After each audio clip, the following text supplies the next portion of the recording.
He don't like pizza. What makes the sentence incorrect?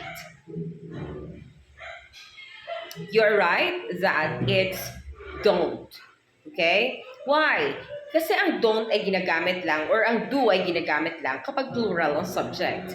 Since singular ang subject natin dito and that is he, then we will be using the plural, the singular verb doesn't or does.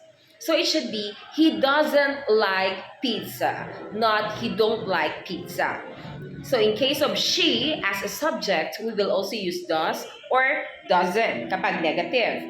And then kapag plural naman yung ating subject like we, they, okay, you, and I, syempre ang I laging ginagamit, do, laging, syempre kapag I ang subject, lagi natin ginagamit ang do. Okay, you cannot say I does and I doesn't. Exemption to the rule.